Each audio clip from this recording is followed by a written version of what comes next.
اعوذ باللہ من الشیطان الرجیم بسم اللہ الرحمن الرحیم علم تر ان اللہ انزل من السماء ماء فسلکہ ینابیع فی الارض ثم یخرج به زرعا مختلفا الوانہ ثم یہیج فتراہ مصفرا ثم یجعلہ حطاما ان فی ذلک لذکری لأولی الالباب افمن شرح اللہ صدرہ للاسلام فهو علی نور من ربہ فویل للقاسیۃ قلوبہم من ذکر اللہ اولئک فی ضلال مبین اللہ نزل احسن الحدیث کتاب متشابہ مثانی تقشعر منہ جلود الذین یخشون ربہم ثم تلین جلودہم وقلوبہم الی ذکر اللہ ذلک ھدی اللہ یہدی بہ من یشاء ومن یضلل اللہ فما لہ من ہاد افمن یتقی بوجہہ سوء العذاب یوم القیامہ وقیل للظالمین ذوقوا ما کنتم تکسبون کذب الذین من قبلہم فآتاہم العذاب من حیث لا یشعرون فأذاقہم اللہ الخزی فی الحیاۃ الدنیا ولعذاب الآخرۃ اکبر لو کانوا یعلمون۔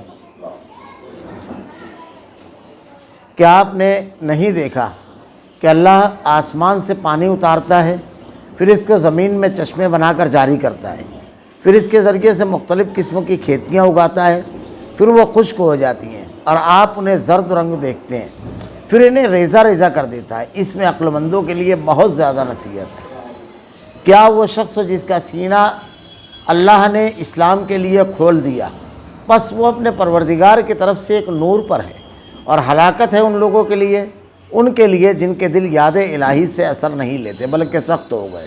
یہ لوگ صریح گمراہی میں مبتلا ہیں۔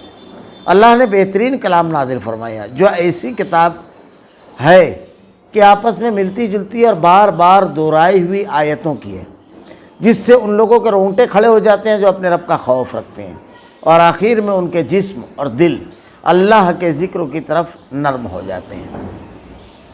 یہ اللہ کی ہدایت جسے چاہے یہ دکھا دیتا ہے، اور جسے اللہ ہی راہ بلا دے اس کا ہادی کوئی نہیں۔ بھلا جو شخص قیامت کے دن بدترین عذاب کی ڈھال اپنے منہ کو بنائے گا، ایسے ظالموں سے کہا جائے گا کہ اپنے کیے کا وبال چکھو۔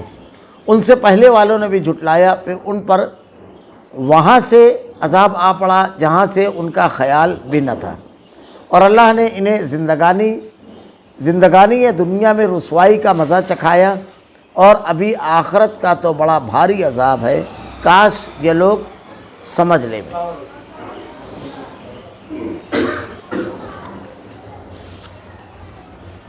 علم تر ان اللہ انزل من السماء ماء فسلکہ ینابیع فی الارض ثم یخرج به زرعا مختلفا الوانہ ثم یہیج فتراہ مصفرا ثم یجعلہ حطاما ان فی ذلک لذکری لأولی الالباب۔ کیا آپ نے نہیں دیکھا کہ اللہ آسمان سے پانی اتارتا ہے، پھر اس کو زمین میں چشمے بنا کر جاری کرتا ہے، پھر اسی کے ذریعے سے مختلف قسموں کی کھیتیاں اگاتا ہے، پھر وہ خشک ہو جاتی ہیں اور آپ انہیں زرد رنگ دیکھتے ہیں، پھر انہیں ریزہ ریزہ کر دیتا ہے۔ اس میں عقل مندوں کے لیے بہت زیادہ نصیحت ہے۔ اللہ تعالیٰ نے پورا جو زراعت کا نظام اور سسٹم ہے، یہ کس طرح چلتا ہے، صرف یہ نہیں، اس کو کون چلاتا ہے، یہ بھی اللہ نے بیان فرما دیا، تاکہ آدمی مادوں میں نہ کھو جائے۔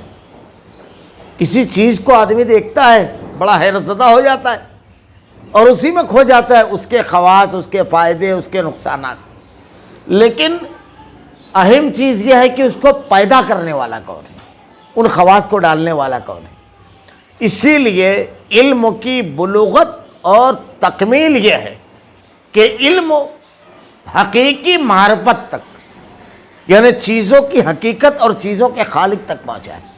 اسی لیے اللہ تعالیٰ نے قرآن میں جہاں پہلی وحی نازل فرمائی تو ایک بڑا زبردست ضابطہ وہاں پر دیا، اقرا بسم ربک الذی خلق، پڑھ اپنے رب کے نام سے۔ تو علم کا تعلق رب سے ہوتا ہے تو مخلوق کی بھی حقیقت اسے سمجھ میں آتی ہے اور خالق کی معرفت بھی ہوتی ہے۔ اور اگر یہ نہیں ہوتا ہے تو دو چیزیں ہوتی ہیں، دو چیزیں۔ ایک چیز تو یہ ہوتی ہے کہ مخلوق میں وہ ایسا ڈوبتا ہے کہ اسی کو خالق مان لیتا ہے، ایک ہی ہوتا ہے۔ یہ بہت بڑا نقصان ہے۔ یا تو یہ ہوتا ہے کہ مخلوق کو اتنا عظیم مان لیتا ہے کہ اس کو خالق سے جا کر کے ملا دیتا ہے، یہ ہوتا ہے۔ جیسے ہمارے یہاں آج بہت سارے لوگ ہیں، کوئی سورج کی پوجا کرتا ہے، کوئی پیسے کی پوجا کرتا ہے، کوئی درختوں کی، دریاؤں کی، مختلف مجسموں کی، الگ الگ چیزوں کی پوجا کرتے ہیں لوگ۔ یہ اللہ کی مخلوقات ہیں، یہ مخلوق سے بنی ہوئی چیزیں ہیں، ان کے اندر وہ ڈوب گیا، اس کے آگے نہیں جا سکا۔ کچھ لوگوں نے یہ کیا کہ اللہ کے برگزیدہ بندے جو اللہ کی مخلوق تھے، اللہ کی فرمانبرداری، اطاعت اور اللہ کے احکامات پر مکمل طور پر عمل کرنے والے، جب ایک آدمی ایسا ہو جاتا ہے تو سماج اور معاشرے کے اندر مثالی انسان ہو جاتا ہے۔ انبیاء کرام کے دعوت یہی ہوتی ہے۔ اللہ تعالیٰ نے اللہ کے نبی کے بارے میں ارشاد فرمایا، تزکیہ، صفائی کرتے ہیں، یعنی بہترین انسان بنا دیتے ہیں، اور اللہ تعالیٰ نے جو تعلیمات دی اس کی بنیاد پر یہ ہوگا۔ لیکن کیونکہ سماج کا ایک اکثریتی بڑا طبقہ مخالفین کا ہوتا ہے یا عمل نہ کرنے والوں کا، عموماً ایسے میں جو افراد کرتے ہیں وہ بالکل نکھرے ہوئے ہوتے ہیں، تو ان لوگوں کو اللہ کے ساتھ جوڑ دیا، شرک میں مبتلا ہو گئے۔ ایک تو یہ ہوا کہ اللہ کی جو تخلیقات ہے، اللہ تعالیٰ نے جو چیزیں پیدا فرمائی، اس میں آدمی اس طرح ڈوب گیا کہ اس کو خالق کی شناخت ہی نہیں۔ جیسے سائنسوں کے ذریعے آج چیزوں کی حقیقت تک آدمی کس طرح گیا؟ پہلے اس نے یہ پتہ لگایا کہ اصل توانائی ایٹم میں ہوتی ہے، پھر یہاں سے آگے بڑھا، کہا نہیں جوہر، پھر یہاں سے آگے بڑھا، پھر اس کے نظام میں گھسا، الیکٹران، نیوٹران، پروٹران، یہ پورے سسٹم میں گھس گیا۔ اس کے اصل توانائی کہاں ہوتی ہے یہ جانا۔ اس نے فضاؤں کو دیکھا، صرف دیکھا نہیں بلکہ فضاؤں پر جب تحقیق کی تو پتہ چلا کہ زمین سے کچھ اونچائی تک جاؤ تو اوزون نامی ایک چادر ہے جو نقصان دہ شعاعوں کو سورج کی زمین تک نہیں آنے دیتی۔ اس کے آگے جاؤ تو آکسیجن ہی ختم ہے۔ زمین کے اندر جب تحقیق کرنا شروع کی تو اس کی پیداوار کے ساتھ ساتھ کثیر شکلوں کا نظام، یہ بیضوی شکلوں کے تمام چیزوں تک گیا۔ آپ علوم کے اوپر غور کرتے جائیے، چیزوں میں جب آدمی ڈوبنا شروع کیا تو کیا ہوا؟ ناقص کہاں رہا علم؟ اس نے چیزوں کی حقیقت تو جاننے کی کوشش کی، چیزوں تک کے پہنچنے کی کوشش کی، لیکن چیزوں کے خالق تک نہیں پہنچا۔ اللہ رب العالمین نے آیت میں جو بیان فرمایا ہے، صرف مخلوق کا تذکرہ نہیں کیا اسی میں نہ ڈوبو، بلکہ کس نے اس کو پیدا کیا اور یہ ترتیب تک کے کون لے کر گیا، اللہ نے یہ بیان فرمایا۔ یہ کامل علم ہے۔ کیا آپ نے نہیں دیکھا؟ الم تر ان اللہ انزل من السماء ماء فسلکہ، کہ اللہ آسمان سے پانی اتارتا ہے۔ اب ہمارے یہاں بڑی آسانی کے ساتھ بول دیتے ہیں بارش کیوں ہوتی ہے۔ ایک سائنس کا طالب علم کہے گا بھاپ بڑھ کر کے اڑتا ہے سمندر سے پانی، اور پھر اس کے بعد وہ بادلوں کی شکل میں پھر ہوائیں چلتی ہے، اس کو مختلف مقامات پر لے جاتی ہے، تو پھر قحط کیوں پڑتا ہے؟ یہ سسٹم چلتا رہے تو کہیں قحط نہ پڑے نا۔ اور پھر مختلف علاقوں میں مختلف مواقع پر، موسم پر یہ پورا نظام اور سسٹم کے مطابق کیوں ہے؟ ایسا کیوں نہیں ہوتا ہے کہ ہر جگہ بادل پھٹ پڑے؟ ایسا کیوں ہوتا ہے کہ بارش خاص طرح سے ہوتی ہے؟ ہمیشہ ایسا کیوں نہیں ہوتا ہے کہ سیلابی کیفیت ہو؟ یہ تو انسانوں نے جو اللہ کے نظام میں تمام چیزیں کی ہیں، ندی نالوں کے رخ موڑے، ندی نالوں کو کہیں کا کہیں بند کر دیا، شہر جب بسا دیے تو سارے مسائل کھڑے ہونا شروع ہو گئے۔ پھر اللہ رب العالمین اپنی مخلوقات کو چھوڑتا بھی ہے تاکہ آزمائش ہو، تو اللہ نے بیان فرمایا کہ اللہ نے آسمان سے پانی اتارا۔ یہ جو گیا، اس کا خالق و مالک، اس پورے سسٹم کو بنانے والا کون ہے؟ آپ سسٹم میں کھو گئے، اللہ سسٹم کے بنانے والے کی طرف آپ کو، تاکہ اس سسٹم کو دیکھ کر کے خالق کے سامنے جب سرب سجود ہو تو شکر اور تعریف و توصیف اور بندگی کے انتہائی مقام پر پہنچ کر کے تم وہاں پر اللہ کی عبادت کرو۔ اللہ نے ارشاد فرمایا اللہ نے آسمان سے پانی اتارا، پھر اس کو زمین میں چشمے بنا کر جاری کرتا ہے۔ اب یہ چشمہ بہ رہا ہے، یہ جو دریا بہ رہے ہیں، یہ اللہ رب العالمین کے حکم پر ہے۔ ورنہ آپ غور کیجئے کہ ساری چیزیں آدمی جان گیا، لیکن پہلا مرحلہ نہ ہو تو دوسرا مرحلہ نہ ہو۔ یہ پہاڑوں پر جو پانی جمتا ہے، پہاڑوں میں سے جو نکلتا ہے، بارش سے جو بہ کر کے ندی نالوں ایک خاص رخ پر جاتا ہے، ندی ہی میں جاتا ہے، یہ کہاں سے یہ سب یوں ہی ہو گیا؟ بس اندازے سے ہی چل رہا ہے۔ اللہ تعالیٰ ارشاد فرما رہا ہے کہ یہ جو گزرتا ہے زمین کو سیراب کرتا ہوا، زمین کو زندہ کرتا ہوا، انسانوں کی ضرورت کو پورا کرتا ہوا، یہ پورا سسٹم ہے جو اللہ رب العالمین نے بنا کر رکھا ہے، اور اس کے ذریعے مختلف قسموں کی کھیتیاں اگاتا ہے۔ فصل صرف وہ ڈال دینا زمین میں کافی نہیں ہوتا ہے، کسان سے پوچھئے کہ آدمی زمین میں فصل ڈال دے۔ اب ہمارے یہاں جب گفتگو کرنے بیٹھتے ہیں تو یہ ہوتا ہے، تو ایسا ہوتا ہے، تو ویسا ہوتا ہے، تو فصل پکتی ہے۔ آپ نے سب کر لیا، صرف کوئی ایک کیڑا حملہ آور ہو جاتا ہے فصل پر، سب معاملہ ختم ہو جاتا ہے۔ اس کو وقت پر پانی نہ ملے، سب معاملہ ختم ہو جاتا ہے۔ زمین بہت زرخیز ہے، سب کچھ صحیح ہے، آپ نے بہترین قسم کی فصل ڈالی، کھادیں بھی ڈال رہے ہیں، لیکن پانی ہی نہیں ملا، اس کو کیا کریں گے؟ حد سے زیادہ پانی مل گیا، اس میں کون اگاتا ہے؟ سب اگا بھی، تو اس میں جو پھل کون لاتا ہے؟ پھل لا کر کے بحفاظت اس کو تکمیل تک کون پہنچاتا ہے؟ اللہ نے ارشاد فرمایا مختلف قسم کی کھیتیاں اگاتے ہیں، پھر وہ خشک ہو جاتی ہیں۔ اب صرف وہ اگ جانا کافی نہیں ہے، پھلوں کا نکل جانا کافی نہیں ہے، اس کا پکنا، تاکہ وہ کھانے کے لائق ہو جائے، کیونکہ کچے بہت سارے پھل ہیں جو کھائے نہیں جاتے، کھا نہیں سکتے۔ اللہ تعالیٰ اس کو مختلف مراحل اور مدارج سے گزارتا ہے۔ ربوبیت کی تعریف یہ ہے چیزوں کو درجہ بدرجہ پایۂ تکمیل تک پہنچانا۔ دیکھیے ہر چیز اسی طریقے سے درجہ بدرجہ پایۂ تکمیل تک پہنچتی ہے۔ پھر وہ خشک ہو جاتی ہے، پھر آپ انہیں زرد رنگ دیکھتے ہیں، پھر انہیں ریزہ ریزہ کر دیتا ہے۔ اس میں عقل مندوں کے لیے بہت زیادہ نصیحت ہے، اگر غور کرتے جائیں تو کتنے زیادہ اس میں نصیحتیں ہیں۔ اللہ رب العالمین نے جنت میں بھی اسی طریقے سے درجات بنائے ہیں حساب سے۔ اللہ رب العالمین نے جو اوپر بیان فرمایا وہ تو خیر جانے دیجیے، وہ جو اوپر بیان فرمایا پورا ہو گیا کہ اللہ رب العالمین نے کس طریقے سے یہ انواع و اقسام کی چیزیں پیدا کی، ان کے اوپر غور کریں۔ سب زمین سے پیدا ہوتی ہے، لیکن ٹیسٹ دیکھیے مختلف پھلوں کے الگ الگ ہیں، مختلف کھانے والی چیزوں کے الگ الگ ہیں، بالکل الگ الگ ذائقہ ہے۔ توحید کی بہت ساری دلیلیں لوگوں نے بیان کی ہے۔ ایک دلیل یہ بھی ہے کہ ایک دیہاتی کہتا ہے کہ بڑا عجیب معاملہ ہے، میں دیکھتا ہوں، یا غالباً امام شافعی رحمۃ اللہ علیہ قول ہے کہ میں دیکھتا ہوں کہ شہتوت کا پتا ہرن کھاتی ہے تو اس کے مشک نکلتا ہے، اور وہی بکری کھائے تو اس سے دودھ نکلتا ہے، وہی اگلا کوئی دوسرا جانور کھا رہا ہے تو صرف اس سے مینگنی نکل رہی ہے۔ ایک ہی پتا ہے، کام الگ الگ ہو رہا ہے، میں دیکھ رہا ہوں، یہ اللہ رب العالمین کا نظام ہے، اس کا کام الگ الگ، اس کے ساتھ بے شمار اسی زمین سے پھل اگ رہے ہیں، لیکن ہر پھل کا ذائقہ الگ ہے، ہر پھل کی خوبیاں الگ ہے، ہر پھل کے اندر اللہ رب العالمین نے خصوصیت الگ رکھی ہے۔ ذرا سا غور کیجئے، دنیا کے اندر آج کوئی ایک مشین آدمی بناتا ہے تو کیا اتنا پروڈکٹ وہ ایک مشین نکالتی ہے جتنا زمین کے اندر اللہ رب العالمین نے رکھا ہے۔ صرف فصل کے اوپر آدمی غور کرے تو آج ماہر حضرات دنیا کے تمام پھلوں کا نام نہیں بتا سکتے، جانتے نہیں ہیں، اتنی ترقی ہونے کے بعد۔ اچھا ایک آدمی کیا جانتا ہے، اس میں بھی مختلف شعبے ہیں۔ ایک آدمی یہ جانتا ہے کہ فلاں فلاں فلاں فلاں سیزن میں پھل آئیں گے، ایک آدمی یہ جانتا ہے کہ فلاں سیزن میں فلاں علاقے کا جو پھل ہوتا ہے اس کی الگ ہی خوبی ہوتی ہے، اور پھر اس میں جاننے والے جو مختلف افراد ہوں گے تو الگ الگ صلاحیتوں کے حامل افراد، الگ الگ افراد ہوتے ہیں۔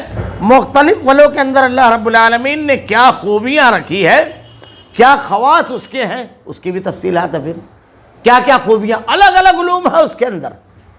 تو اللہ رب العالمین نے ارشاد فرمایا عقل مند آدمی اگر اس کے اوپر غور کرتا ہے، دیکھتا ہے کہ اللہ رب العالمین نے کس طرح پیدا کیا اور کیسے اس کو انجام تک پہنچاتا ہے، ایسے ہی آدمی کے اوپر غور کر لے کہ اللہ رب العالمین نے اس کو چھوٹا سا بچہ پیدا کیا، دھیرے سے بڑا ہوا، جوان ہوا، بڑھاپا آیا، ساری توانائی ختم ہونے لگی، پھر ایک روز مر گیا، لوگوں نے لے جا کر دفن کر دیا۔ اللہ تعالیٰ نے ارشاد فرمایا کہ مختلف قسموں کی کھیتیاں اگاتا ہے، پھر خشک ہو جاتی ہیں، آپ انہیں زرد رنگ دیکھتے ہیں، پھر انہیں ریزہ ریزہ کر دیتا ہے۔ اس میں عقل مندوں کے لیے بہت زیادہ نشانی ہے۔ اللہ کو بھی پہچان، مخلوق کو بھی پہچان، اپنے آپ کو بھی پہچان. یہ درجوں کے اوپر غور کر لے، ساری چیزیں تیرے سامنے کھل جائے گی. لیکن صحیح عقل اور علم کا استعمال، اللہ نے شرط کیا رکھی ہے؟ عقل مندوں کے لیے. ایک آدمی پھل اٹھا کر کے کھاتا ہے، بہت اچھا ٹیسٹ ہے، لیکن عقل والا الحمدللہ اللہ نے کتنا زبردست، یہ الگ ہو گیا، معاملہ بالکل الگ ہو گیا. ایک آدمی بڑھاپے کو پہنچتا ہے، جوانی ملتی ہے، وہ اپنے ترنگ میں زندگی گزارتا ہے. ایک کی جوانی ہے اللہ کی رضا اور خوشنودی کے مطابق ہے، ایک کا بڑھاپا ہے توبہ اور استغفار اور عبادت میں ڈوبا ہوا ہے، زندگی پر حقوق کی ادائیگی کی، اللہ کے احکامات کی فرما برداری کی. بہت فرق ہے دونوں کے اندر، بہت زیادہ. عقل مندوں کے لیے اس میں نشانیاں ہیں کہ کامیاب کون اور کون ہے ان کا پیدا کرنے والا. عقل مند لوگ جو ہیں حقیقت تک پہنچتے ہیں، جو حقیقت تک نہیں پہنچتا سمجھ لیجئے اس نے پورا علم اور پوری عقل نہیں استعمال کی. افمن شرح اللہ صدرہ للاسلام فہو علی نور من ربہ. دیکھیے کتنا واضح کیا اللہ نے. کیا وہ شخص جس کا سینہ اللہ اسلام کے لیے کھول دیا ہے، بس وہ اپنے پروردگار کی طرف سے ایک نور پر ہے.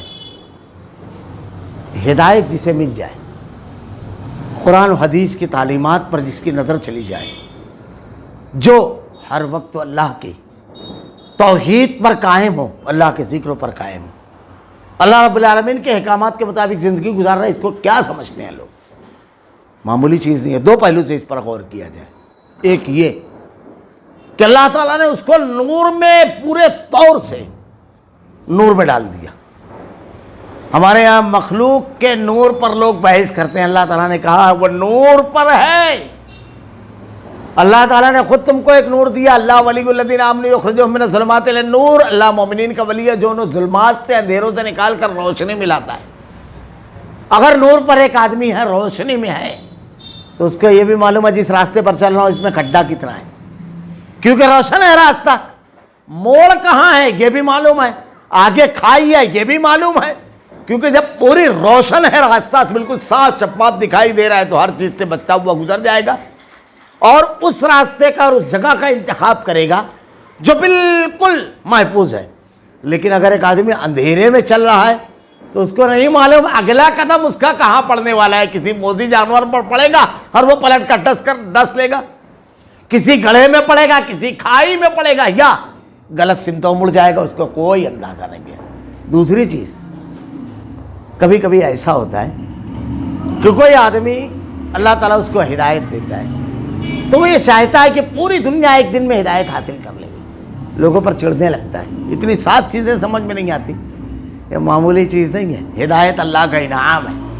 اگر ایک آدمی کو مل گئی اور اس نے قرآن پر عمل کرنا شروع کر دیا، حدیث پر عمل کرنا شروع کر دیا، تو اللہ تعالیٰ کہہ رہا ہے وہ شخص جس کا سینہ اسلام کے لیے کھول دیا، تنگی نہیں محسوس کرتا ہے، فوراً احکامات کے اوپر اپنے آپ کو جھکا لیتا ہے، خود جھک جاتا ہے. یہ اللہ کا انعام ہے، شکر ادا کرنا چاہیے کہ رب العالمین نے میرا سینہ کھول دیا. اس کے کلام کی آیتیں میرے دل پر اثر ڈالتی ہے، اس کی نبی کی بتائی ہوئی حدیثوں پر میں اپنے آپ کو فوراً ڈال لیتا ہوں. کوئی معاملہ ہوتا ہے میرے سامنے، اللہ کا کلام آیا، اللہ کے نبی کی حدیث آئی، میں فوراً تسلیم کر لیتا ہوں. سمعنا واطعنا، معمولی بات نہیں ہے. اللہ تعالیٰ کیا کہہ رہا ہے؟ جس کا سینہ اللہ نے اسلام کے لیے کھول دیا.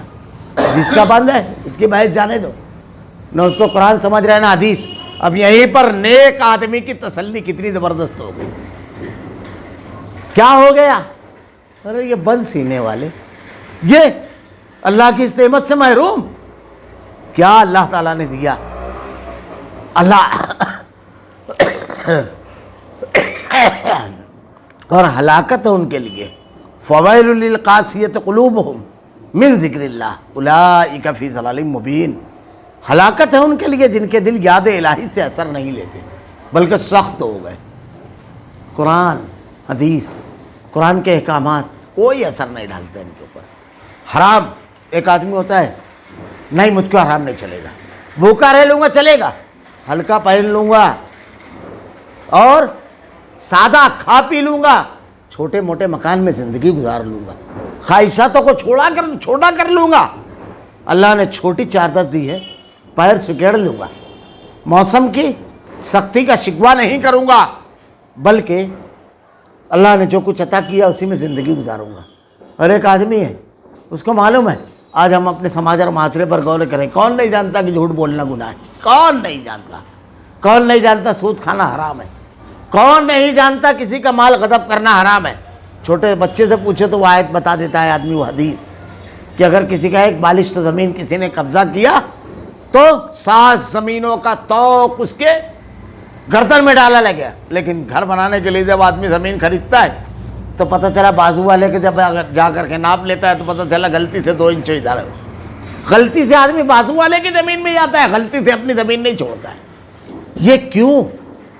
یہ سخت ہو گیا, اللہ تعالیٰ نے دل سخت تو کر دیا. اب اس کو 7 زمینوں کا توق نہیں. یہاں ایک بالشت کا مطلب کیا سمجھتے ہیں؟ ایک بالشت زمین, 1 انچ زمین اگر آدمی کسی پر قابض ہو جائے تو 50 فٹ اگر لمبی ہے وہ, تو 1 انچ کا 50 فٹ کتنا بالشت ہوتا ہے؟ ایک جگہ اگر اس کو آپ جمع کریں گے تو 7 زمینوں کا توق کس کے لیے؟ کچھ دن اس میں رہتا ہے, اس کے بعد اس کی اولاد مزہ مارتی ہے, اور جا کر عذاب کون بھگتے گا؟ اس کی سزا کون دے گا؟ سخت ہو گیا دل. زمین جیسے ہی مکان بنانے لگے اس کے دل میں یہ بات رہے گی 1 انچ بھی میری طرف نہیں آنا چاہیے. مال کما رہا ہے, حرام نہیں آنا چاہیے. گفتگو کر رہا ہے, جھوٹ اور دھوکہ بازی, یہ سب نہیں کرے گا. لیکن اگر دل سخت ہے سب چلتے رہتا ہے. سخت اللہ تعالیٰ نے کر دیا.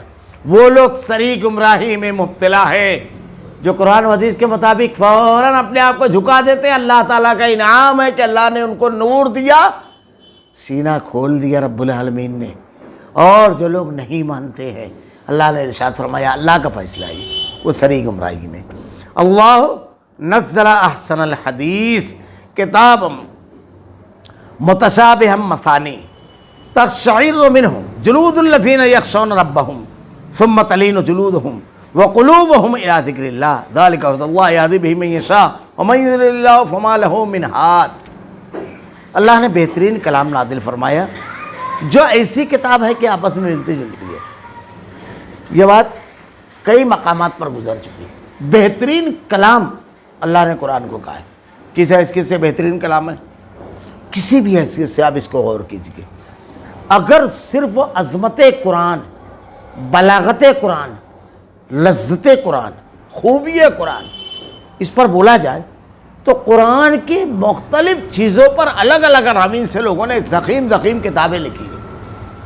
آپ دیکھیے, صرف ایک چیز, کسی بھی کلام کو 1 مرتبہ, 2 مرتبہ, 5 مرتبہ, 10 مرتبہ, 20 مرتبہ پڑھے, طبیعت اس کے بعد اس کی طرف سے اوبنے لگتی ہے. بار بار نہیں سن جاتا ہے.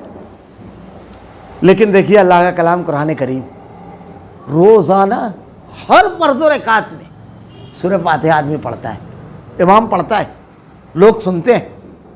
کبھی کسی ایک آدمی کو آپ ایسا نہیں بتا سکتے دنیا کے اندر کہ وہ آ کر کہو امام صاحب روزانہ وہی سورت پڑھ رہے ہیں. کیسی لذت اور چاشنی اللہ نے رکھی ہے اس کلام کے اندر. دیکھیے کیسی لذت ہے, جب پڑھتا ہے آدمی جب اس کو اچھا لگتا ہے.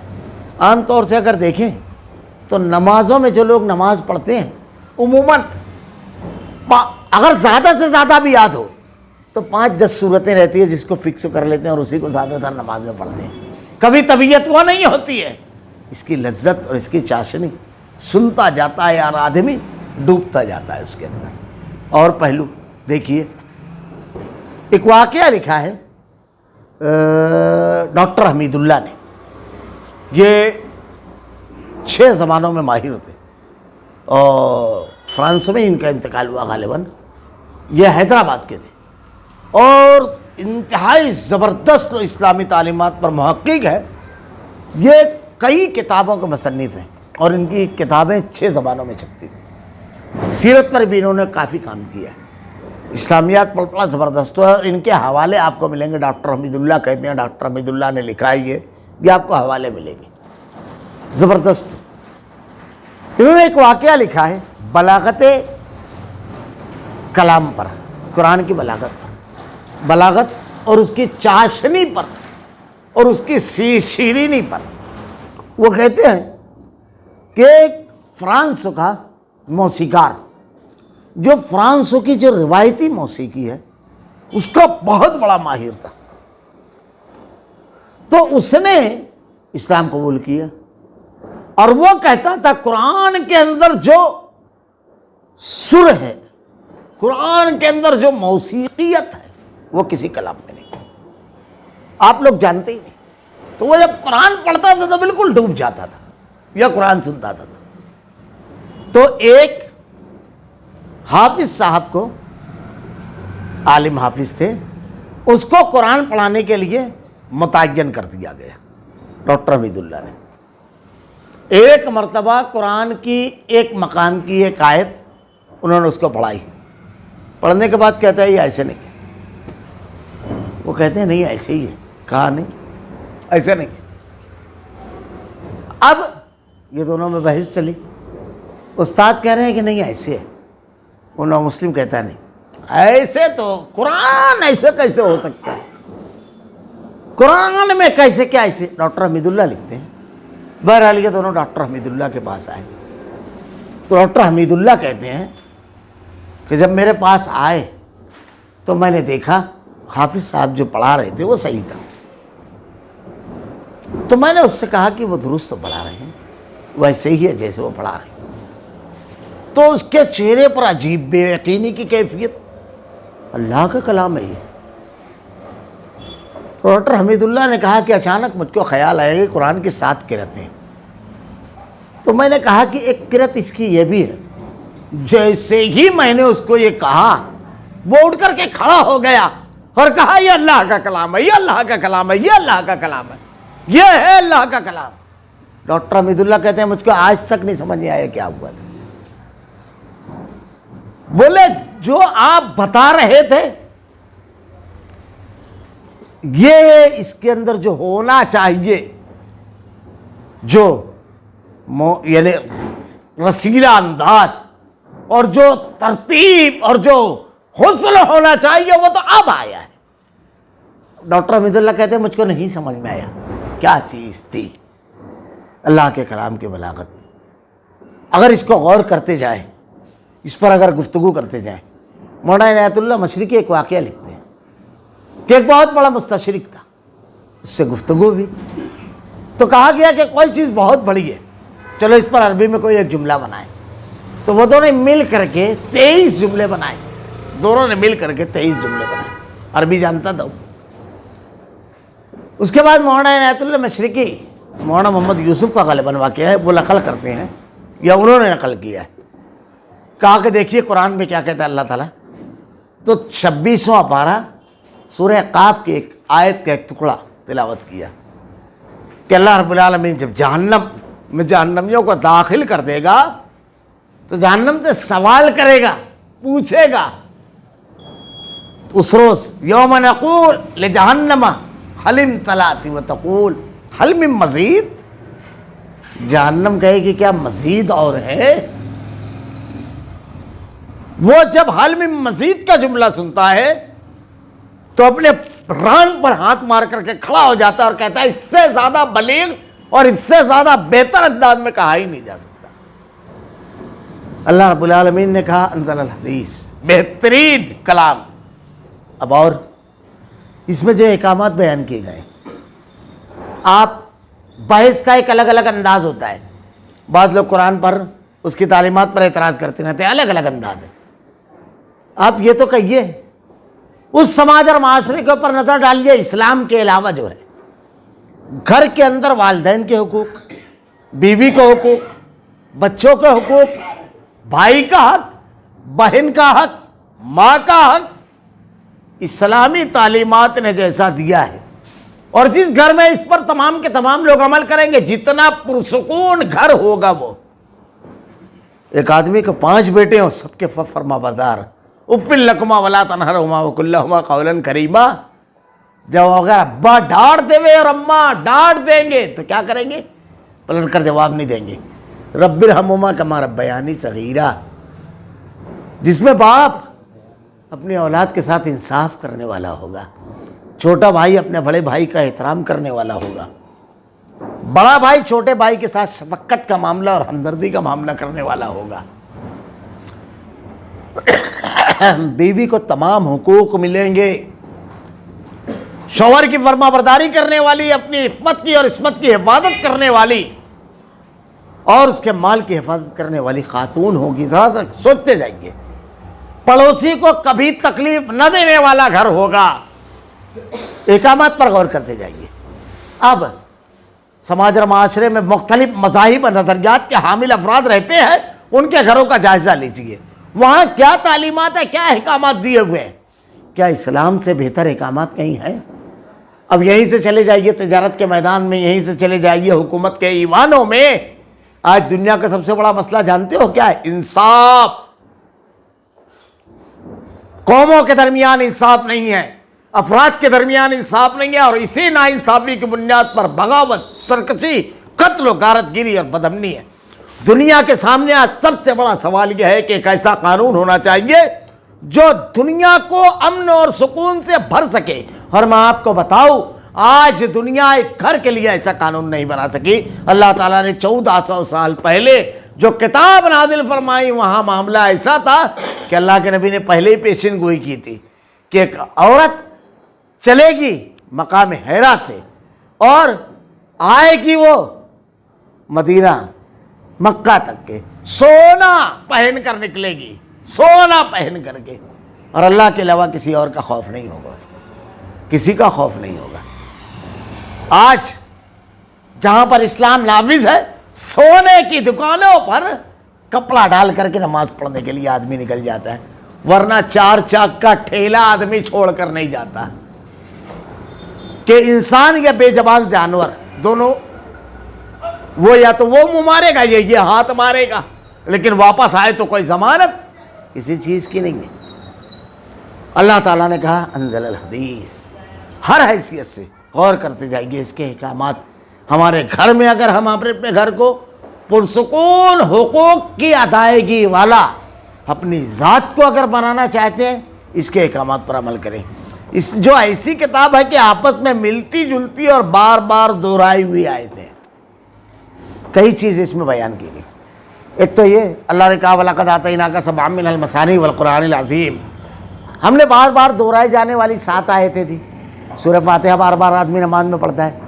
اور بھی دیکھیے اللہ تعالیٰ نے مختلف مقامات پر، جیسے سورہ رحمان میں اللہ تعالیٰ نے کہا فَبِأَيِّ آلَاءِ رَبِّكُمَا تُكَذِّبَانِ، بار بار دہرایا اللہ رب العالمین. اور بھی ایک چیز ہے، اللہ نے ایک ہی واقعے کو، جیسے حضرت آدم علیہ السلام کا واقعہ، حضرت موسیٰ علیہ السلام کا واقعہ، حضرت ابراہیم علیہ السلام کا واقعہ، مختلف مقامات پر اللہ رب العالمین نے بیان کیا، بار بار دہرایا. اللہ تعالیٰ نے جنت کا تذکرہ بار بار کیا. اللہ رب العالمین نے جہنم کے ہولناک عذاب کو بار بار بتایا. اللہ رب العالمین نے مجرم قوموں کے جرم کی سزا کا بار بار تذکرہ کیا. اللہ رب العالمین نے نیکی پر جم جانے والوں کی کامیابی کو بار بار بیان کیا. یہ بار بار جب ریپیٹ کیا جاتا ہے تو بات دل میں بیٹھ جاتی ہے. بار بار جب بیان کیا جاتا ہے، اچھا اس پیرائے میں الگ الگ بیان کرنے کی بھی الگ الگ حکمتیں اللہ رب العالمین نے بیان فرمائی. ایک تو یہ بار بار بیان کرنے سے دل میں پختگی سے بیٹھ جاتی ہے. کسی بچے کو اگر کوئی چیز یاد کرانا ہو تو اس کو کئی مرتبہ بولتے ہیں، دل میں بیٹھ جائے. دوسری بات یہ ہوتی ہے بار بار نصیحت کرنے سے جو ہوتا ہے، اللہ تعالیٰ نے کہیں پر واقعہ انتہائی اعلیٰ تعلیم یافتہ طبقے کو سامنے رکھ کر کے اس کی ذہنی سطح کے مطابق، کہیں پر متوسط طبقے کے، کہیں انتہائی کم پڑھے لکھے، یعنی ایک ہی واقعہ ہے 4 جگہ بیان کیا، چاروں جگہ پیرایا الگ، دلیلوں کا انداز الگ، ہر سطح کے لوگوں کے لیے بیان کیا. یعنی سب کے لیے وہ چیز رکھی رب العالمین نے اس ہدایت کو. تو مختلف انداز میں اس کی تشریحات مفسرین نے لکھی ہے. اب اس کو جب پڑھتے ہیں بار بار دہرائی ہوئی آیتوں کو، جس سے ان لوگوں کے رونگٹے کھڑے ہو جاتے ہیں جو اپنے رب کا خوف رکھتے ہیں، اور آخر میں ان کے جسم اور دل اللہ کے ذکر کی طرف نرم ہو جاتے ہیں. یہ حضرت قتادہ رضی اللہ تعالیٰ عنہ ارشاد فرماتے ہیں اولیاء اللہ کی صفت اللہ نے بیان فرمائی ہے کہ قرآن سننے کے بعد ان کے رونگٹے کھڑے ہو جاتے ہیں اور اللہ کا خوف دل آدمی کے طاری ہو جاتا ہے. اور اس کے بعد کیا ہوتا ہے؟ ان کے جسم اور دل اللہ کے ذکر کی طرف نرم ہو جاتے ہیں. یعنی قرآن اللہ کا ذکر ہے، اس کے احکامات نرم ہو جاتے ہیں. اس کی تشریح میں پچھلے ہفتے میں پچھلی آیت کے سلسلے میں یہ بات بیان کیا تھا کہ ہمارے یہاں آج کے دور میں جو ہے نا، صوفیہ میں یہ بڑا مشہور ہے کہ وہ قرآن سنتے تھے تو بے ہوش ہو جاتے تھے، وہ قرآن سنتے تھے تو ان کا خون کا آنسو جار، نہ جانے کیا کیا ہے۔ یہ تمام چیزیں صحابہ کرام میں یا تابعین میں یا اہل ایمان میں اور اولیاء، صحابہ کرام کا معاملہ یہ تھا کہ وہ اللہ کے ذکر کی طلب پڑھتے تھے۔ یہ اللہ کی ہدایت جسے چاہے یہ دکھا دیتا ہے، اور جسے چاہے اللہ ہی راہ بھلا دے، اس کا کوئی ہادی نہیں، کوئی اس کو ہدایت دینے والا نہیں۔ افمن یتقی بوجہہ سوء العذاب یوم القیامہ وقیل للظالمین ذوقوا ما کنتم تکسبون، بھلا جو شخص قیامت کے دن بدترین عذاب کو ڈھال اپنے منہ کو بنائے گا، ایسے ظالموں سے کہا جائے گا اپنے کیے کا وبال چکھو۔ اب دنیا میں دیکھیے بڑا عجیب معاملہ ہے، آدمی دنیا میں اگر کوئی بھی شخص کوئی بھی چیز اس کے چہرے کی طرف آئے تو سب سے پہلے اپنے چہرے کو بچاتا ہے، لیکن اللہ کا عذاب اتنا خطرناک ہے، اسی چہرے کو سے وہ عذاب کو روکنے کے لیے ڈھال بنائے گا، سب سے پہلے اسی چہرے پر آئے گا وہ عذاب۔ اور چہرے کی چمڑی سب سے زیادہ کمزور اور نازک ہوتی ہے، اسی لیے کٹ جاتی ہے تو جلدی وہ نشانات نہیں مٹتے ہیں، دوسرے مقامات کے نشانات ضائع ہو جاتے ہیں۔ آدمی سب سے زیادہ اسی کی کوشش کرتا ہے۔ اللہ تعالیٰ نے ارشاد فرمایا کہ اللہ تعالیٰ ظالموں سے کہے گا کہ اپنے کیے کا وبال چکھو۔ یہ بھی نہیں ہے یہ تم نافرمانی کرتے تھے، اللہ کے احکامات تمہارے نزدیک کوئی اہمیت نہیں رکھتے تھے، اس کی بنیاد پر یہ تمہارے ساتھ ہو رہا ہے۔ کذب الذین من قبلہم فأتاہم العذاب من حیث لا یشعرون، ان سے پہلے والوں نے بھی جھٹلایا، پھر ان پر وہاں سے عذاب آ پڑا جہاں سے ان کو خیال بھی نہ تھا۔ اللہ تعالیٰ کا جب عذاب آتا ہے دنیا میں، اللہ کے نافرمان قوموں پر جب عذاب آیا تو ایسی جگہ سے آیا کہ سوچ بھی نہیں سکتے۔